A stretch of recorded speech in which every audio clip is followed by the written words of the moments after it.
गुरुपुष्य या योगाच्या औचित्यानं एकत्र आलो आहे किंवा आपल्याला एकत्र आणलंय म्हणण्याची हरकत नाही. दरवर्षी योग येणार, वर्षातला काही योग येणार, काही सुखाचे योग येणार, काही दुःखाचे योग येणार. माणूस सुखाचे योग आले की ते विसरून जाणार, दुःखाचे योग डोक्यात ठेवणार आणि ते भोगत बसणार. याला वाक्य वापरलं सुख दुःखाच्या भोगी उपाधी. सुखाचे योग हे किती आहे सांगता येईल? सुखाचे योग किती आहेत?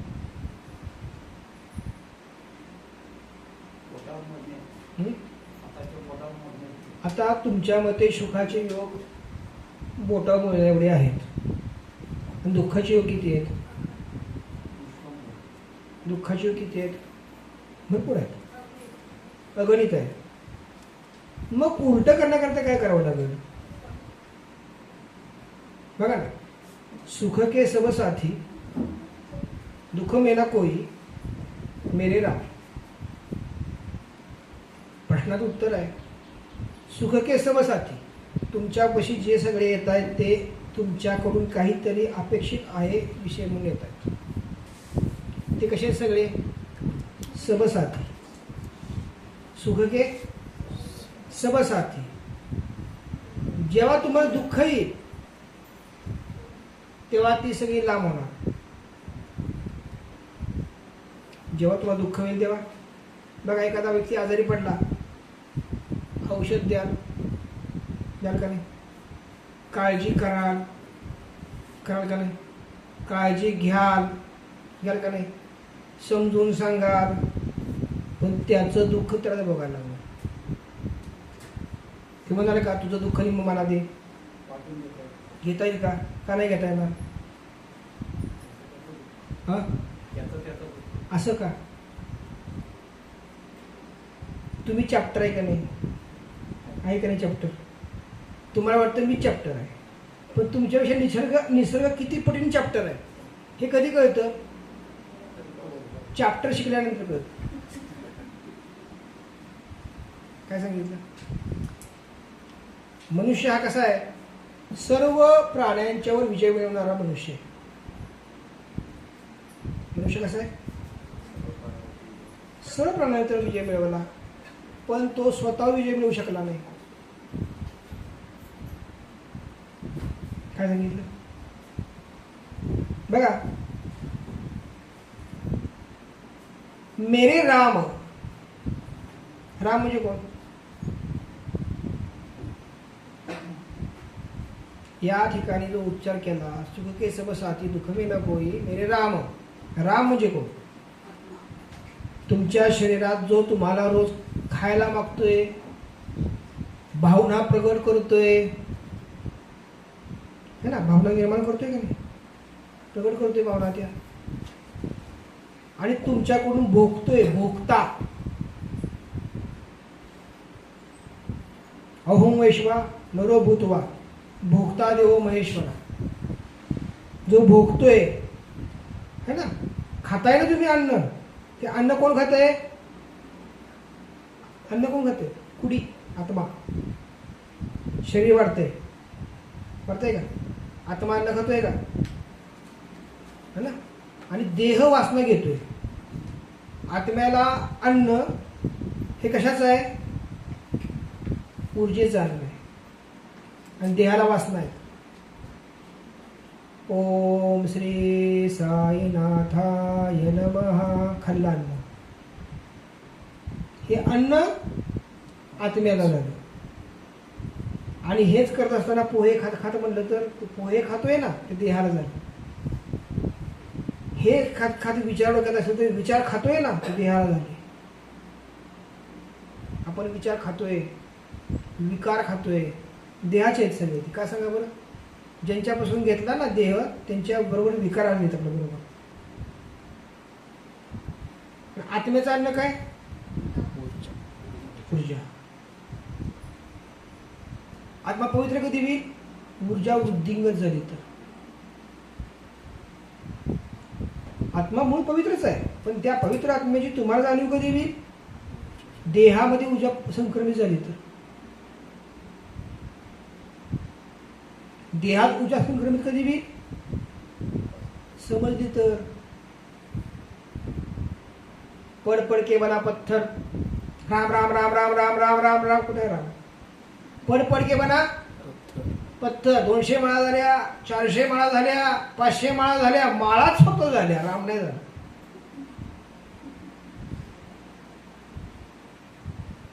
माळत पण राम नाहीये. काय सांगतोय? 1.25 लाख मंत्र काउंटिंग करताना माळा काउंटिंग करता का नाही? त्या माळात राम नाहीच आहे. माळात कुठं राम आहे? राम कुठं आहे? कुडीत आहे. मग माळाकडे लक्ष करून काउंटिंग करता का कुडीकडे लक्ष करून काउंटिंग करता? लक्ष कुठं आहे? माळाकडे आहे. मग माय झिजली, माळानं मंत्र खाऊन टाकला. माळ बघा झिजती. माळ जसं देह झिजतो तशी माळ पण झिजते. समजतंय? बेसिक समजून घ्या. बेसिक आहे सगळे. ज्या वेळेस तुम्हाला माळ लागणार नाही, माळ लागणार नाही, पंचप्राणाची माळ तयार करा. पृथ्वी आप तेज वायू आकाश.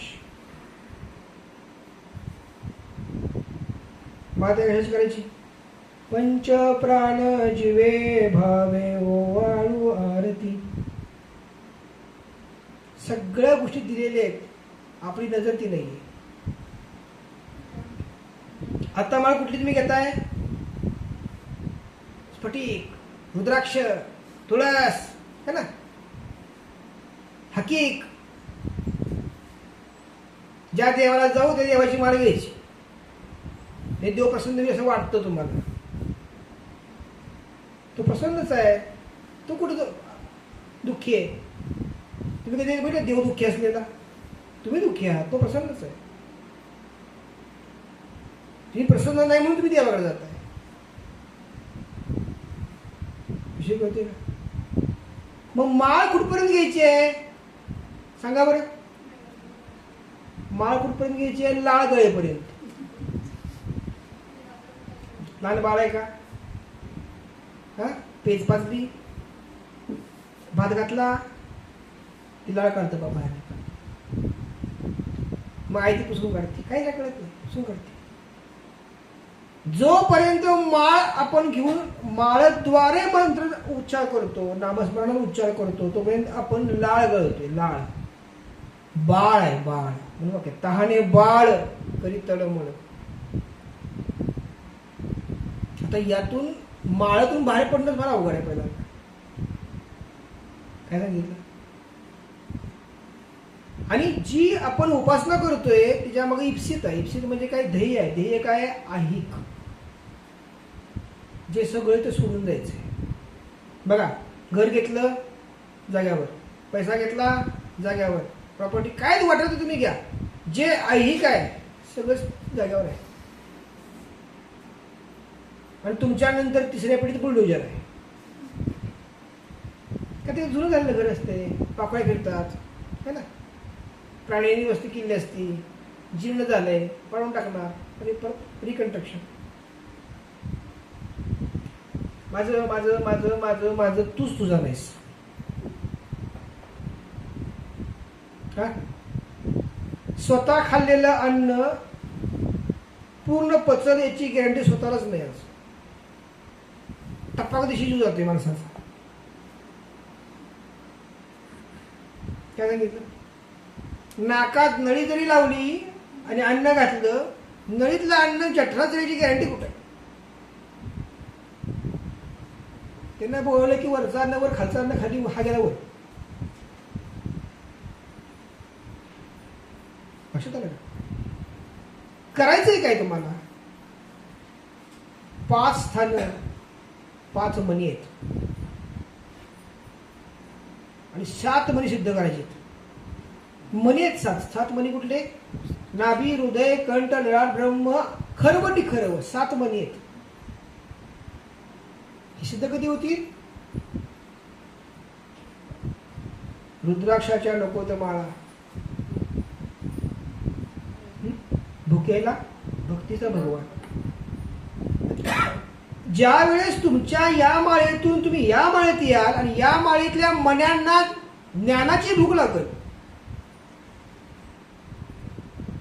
या माळेतल्या मण्यांना ऊर्जेची भूक लागल,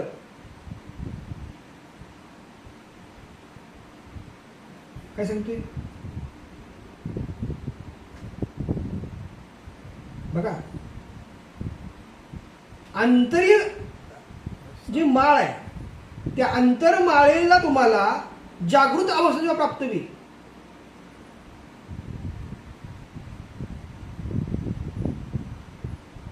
तेव्हा तुम्हाला फिजिकली माळा घ्यायची गरज लागणार नाही. काय सांगितलं? मग आपण आज आपल्या शरीरानं 7 मण्याच्या माळेला धारण करण्याची तयारी करतोय का? आपली तयारी आहे का? का अजूनही आम्हाला फिजिकल माळेची गरज लागणार आहे? असं मन काय सांगतं तुमचं? बर, तुम्ही काउंटिंग केलं, 1 लाख मंत्र काउंट केले, 2 लाख मंत्र काउंट केले, कुणाला दिले?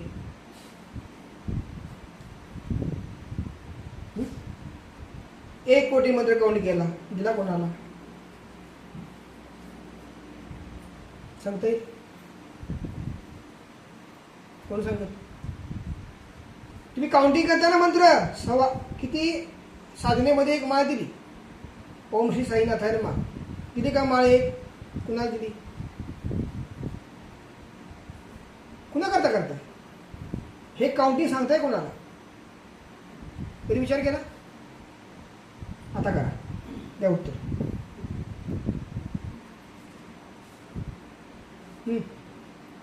तुम्ही 108 मण्याची माळ म्हणता का नाही? बोटा मोजून. आता बोटा मोजून करताय, पहिल्यांदा मग घरी माळा वापरतात असं असाल, किंवा कुठल्याही मंदिरात गेले खरी अशा माळा विकलेल्या ठेवलेल्या असतात. जो देव त्याची माळ.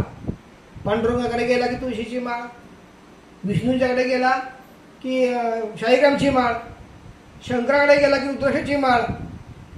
देव्या ज्या आहेत दशमहाविद्येतल्या त्या देवताच्या गेले त्यांच्या त्यांच्या आकारानुसार त्या माळा सगळ्या असतात.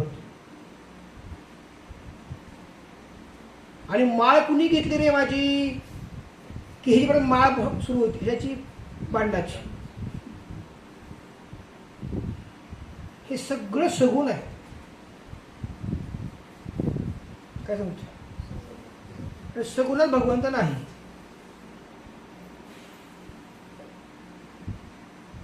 सगुणात भगवंत का नाही? सगुणात देह तुमचा आहे, तो भोगतोय, देह भोगतोय, है ना. सगुणा निर्गुण एक गोविंदू रे. म्हणजे सगुणात भोगताय ते जसं निर्गुणात भोगता आलं पाहिजे, तेव्हा तुमचा गोविंद मग प्राप्त होईल.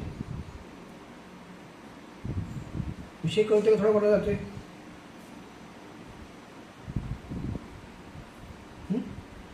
मग तुम्ही जी 108 मंत्र म्हटला, 1.25 लाख मंत्र केला, हा दिला कोणाला? कशा करता 1.25 लाख केला? कुणाच्या? तुम्हाला 1.25 लाख मंत्र करा किंवा तुम्ही 108 मंत्र करा, ह्याच्या मागचं कारण काय?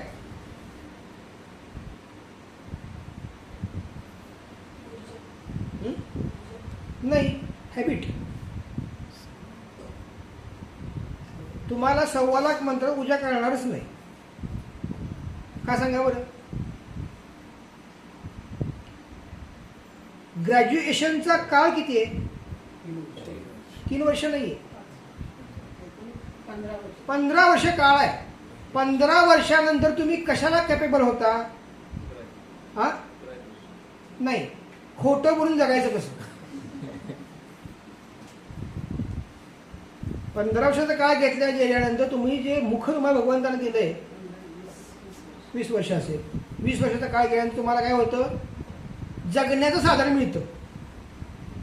तुम्ही जे काय डिग्री घेतली त्या डिग्रीच्या नावाने तुम्हाला जगण्याचं साधन मिळतं ना 20 वर्षांमध्ये.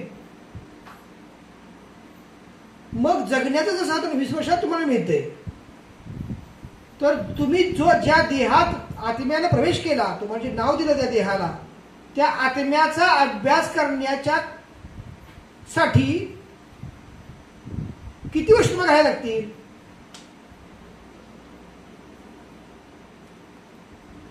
काय कळलं? काय कळलं का? काय सांगितलं आनंद? आत्म्याचं जर का ज्ञान प्राप्त व्हायचं असेल तर त्यासाठी किती कालखंड घालावा? हा, किमान 20 जन्म तरी केली पाहिजे. हा, अरे जगण्याचं साधना करतो तुम्ही 20 वर्ष घालवताय, तेव्हा तुम्हाला सर्टिफिकेट मिळतं की तुम्ही या सर्टिफिकेटच्या आधारे व्यवसाय किंवा काही तुमची नोकरी करा. एक पोट तुम्हाला भांडण्यासाठी तुम्हाला जर 20 वर्ष तुम्ही घालवताय, तर तुम्हाला आत्मिक ज्ञान प्राप्त करण्याकरता 20 जन्म जाणारच ना.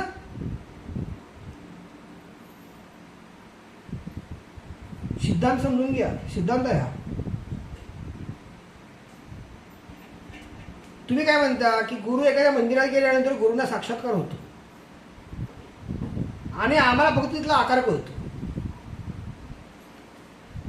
पांडुरंग आहे, मूर्तीचा आकार कळाला. काय कळाला? नामदेवाने काय केलं, भांडून भांडून खायला घातलं, पण त्यांच्या आईबापाला सुद्धा पांडुरंग दिसले नाहीत आयुष्यभरात. म्हणून नामदेवाला धुतला. नामदेव महाराज जे नंतर बनले, महाराज ह्या वर्षानंतर आली, कारण ते मारलं आई बापाने. काय का मारलं? अरे तू खोटं बोलतोय. खोटं हे आई बाबाला माहिती आहे काय असतं ते, खरं ते पण माहित आहे, आणि तू खोटं बोलतोय, त्याचा तू अन्न तू खाल्लंस. पांडुरंग जेवत नाही. दाखला आला की नाही पुढं? ज्यावेळेस पुन्हा पांडुरंग जेवताना बघितलं, तेव्हा माझा मुलगा इथे वेगळा आहे, नाक सोडलेला बरा.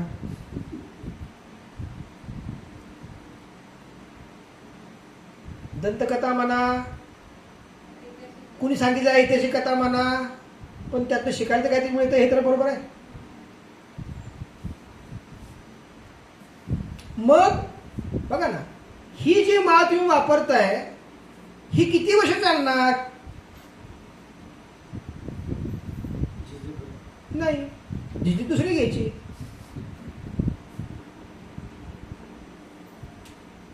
दोन गोष्टी आपल्याकडे यासाठी आहेत. एक तर ज्यानं ही माळ बंद करून सप्तमनी जागृत केलेत, असा गुरु पाहिजे, किंवा आपण 20 जन्म ह्या उद्योगात राहिलं पाहिजे. काय कळलं? म्हणजे आपल्याला काय होईल? धारणा कळलं. दोन गोष्टी काय आहेत? एक मास्टरकडे जाणे आणि त्याच्या अंडर ऑब्झर्वेशन शिकून घेणे. दुसरी गोष्ट काय? स्वतः इम्प्रूव्ह होणे 20 जन्मामध्ये शिकून घेणे. दोन मार्ग आहेत तुमच्यापाशी. दुसरा मार्ग खडतर आहे, अवघड आहे, म्हणून लोक गुरु करतात. आणि गुरु हे मास्टर जे आहे त्या मास्टरांच्या थ्रू ते नॉलेज घेतात. पण मास्टर कसे पाहिजेत? त्यांचे 7 महिने ऍक्टिव्ह असे मास्टर असतील तर तुम्हाला ते नॉलेज देतील. ज्या मास्टरला तंबाखूच फक्त माहिती आहे खायची कशी, तर तुम्हाला सांगा मळून मळून मळून मळून त्याला चुना लावून खा. तो मग मास्टर त्यातला नाही का? काय कळलं? आपल्याला वाटतं मी अमुक देवतेच्या मागे लागलो, मी ती देवता मला प्रसन्न होईल. तुमच्या जीवनाचा कालखंड किती? 100. आणि देवता आणलेली तुम्ही जी आहे त्या देवतेचा कालखंड किती? युग. युगे 28 विठवरी उभा. तुम्ही पांडुरंगाची मूर्ती आणली, तुझं आयुष्य किती? 100. क्षणभर धरून जर तो पांडुरंग तुला प्रसन्न झाला, तू पांडुरंगाची मूर्ती आणली, पूजनात ठेवली, पण मुलाला आवडला गणपती, तो म्हणतो पांडा आपल्या काळा आवडत नाही, आपल्या सोंडाचा गणपती आवडतो, कुठेही मारता येते. मग भांडण लग्न कोणाचं? पांडुरंगाचं गणपतीचं. तुम्ही मुलाशी भांडू शकत नाही, काय सांगा बरं? हा, तुम्ही मुलाशी भांडू शकता का बाबा? का नाही भांडू शकत? नाही, तो आधार आहे ना शेवटचा. तो कसा का असेल ना, तो आधार आहे. मग देवाची भांडणी चालते, आपल्या काही घेणे नाही.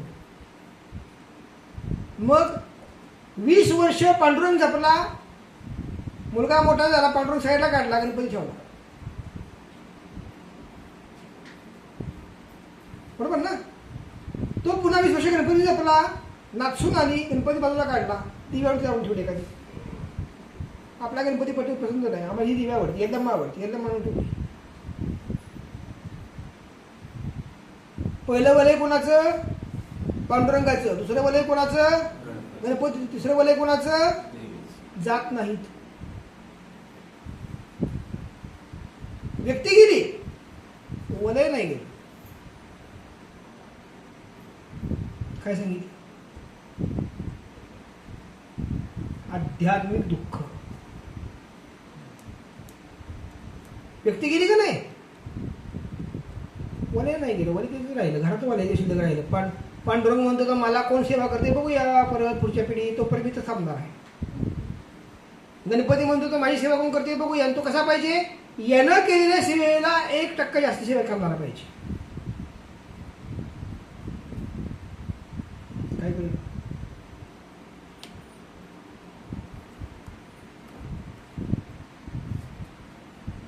मग तुम्ही विचार करून बघा, तुमच्या घराण्यामध्ये तुम्हाला जो देव प्रसन्न आवडतोय, तुम्ही जी उपासना करताय, तोच देवता, तीच उपासना तुमचा मुलगा करायला आज तयार आहे का? तुमच्या सुनेला ते मान्य आहे का? तुझ्या सुनेला जे मान्य आहे ते नाथ सुनेला मान्य आहे का? त्यांनी मूर्ती बदलली का नाही? ऊर्जा. तर अशा तुम्ही एखादी पुरुषाकडे गेला, तिथं आणखी काय आणलं, त्याने ऊर्जा तुझ्या घरी आल्या. तुझ्या कुठं आल्या? घरी आल्या. तुम्हाला ऊर्जा कळतात का? का नाहीत कळत? कारण तुम्ही तो अभ्यास पूर्ण केलेला त्याचा नाही.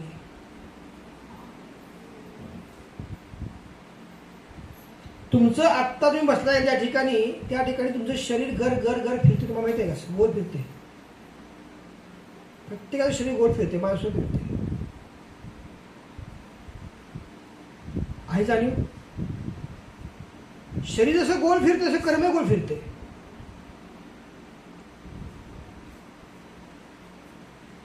तुम्ही मंत्र घेतला है ना, ओम श्री साई नाथाय नमः, त्या मंत्राचं वलयही गोल फिरते.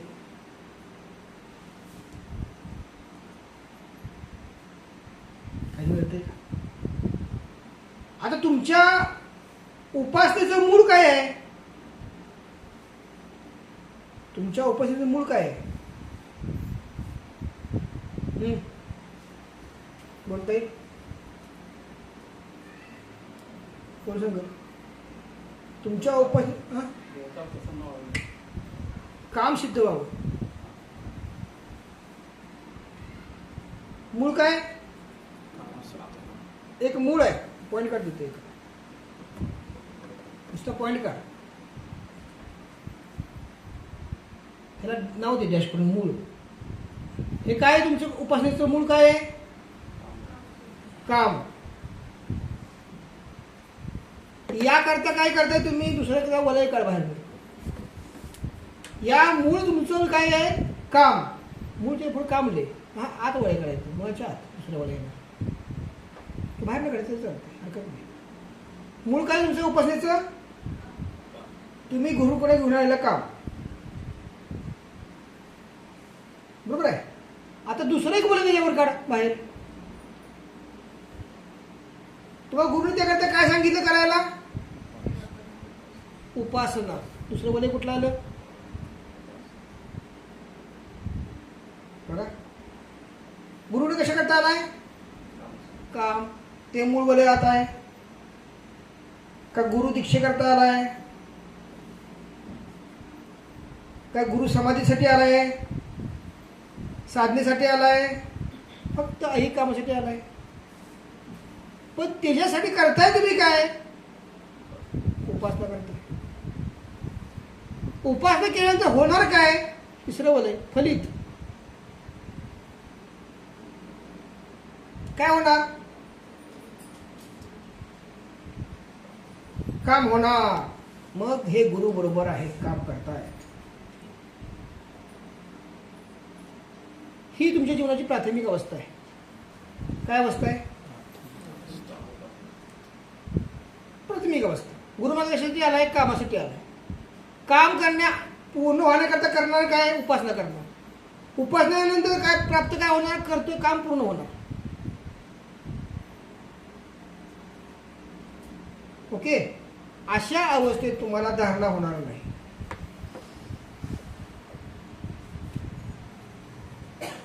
काय सांगितलं? का धारणा होणार नाही सांगा बरं?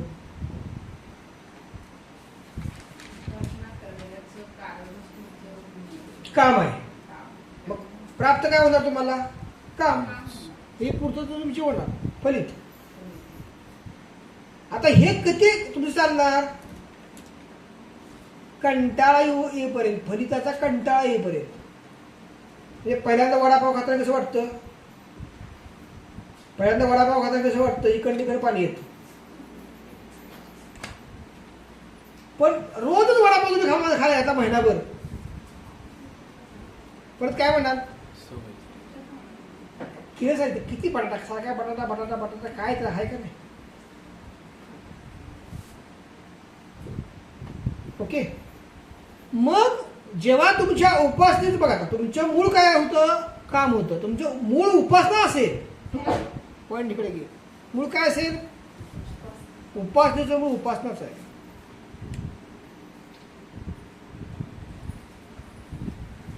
तुम्ही गुरुमार्गात कशा करता आलाय? का कामासाठी आलाय? कामासाठी आलाय ते स्ट्रक्चर फलित. गुरुमार्गात कशा करता आलाय? उपासने करता आलाय. उपासनेचं मूळ काय आलं? उपासना. दुसरं राऊंड का? धारणा होणार त्यानंतर तुम्हाला.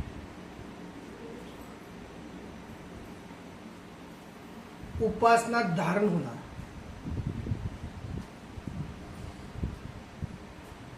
काय सांगितलं?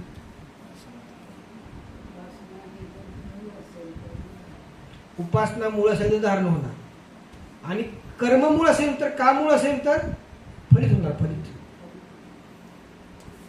उपासना धारण झाली का? उपासना धारण करून काय करणार ती?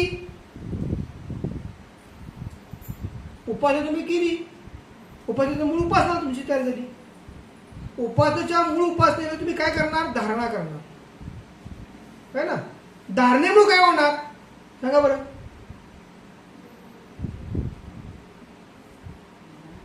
धारणेमुळे काय होणार?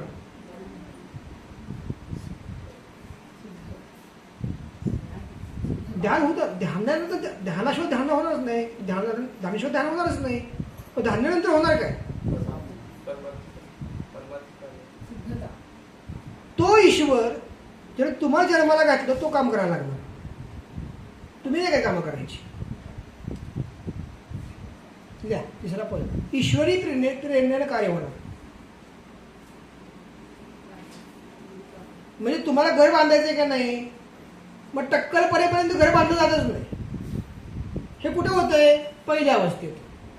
टक्कल पडल्यानंतर फलित झालं. इकडे टक्कल, तिकडे घर.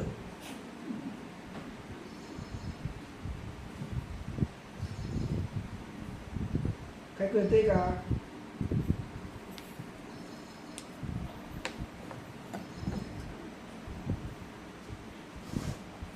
उपासनेचं जर मग उपासना ठेवलं तर शेवटचं फलित काय आहे? ईश्वरी प्रेरणेने कार्य. तुम्ही काही नाही करायचं, तुम्ही फक्त मनात आणायचं. परमेश्वरा मला अमुक डन.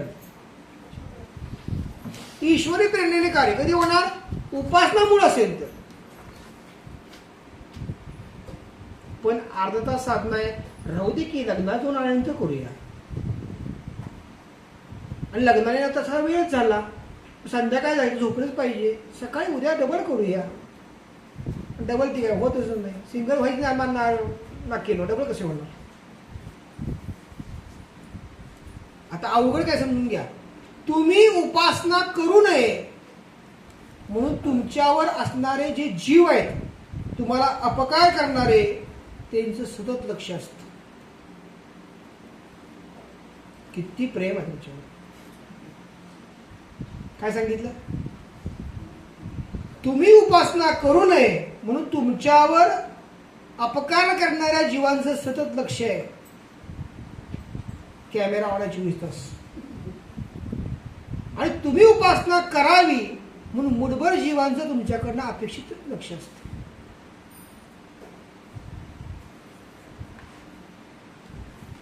कळतंय का? आई वडिलांना कधी वाटणार नाही पोरगं नालायक निघावं? हा, आई वडिला इतर बाकीच्या सगळ्या वाटणार परी, आई वडिला वाटणार आहे का? तू मुठभर आहेत. इतरांना काय वाटणार? चुलता असो मालता बरं झालं, जास्त उडे मारून होत बरं झालं.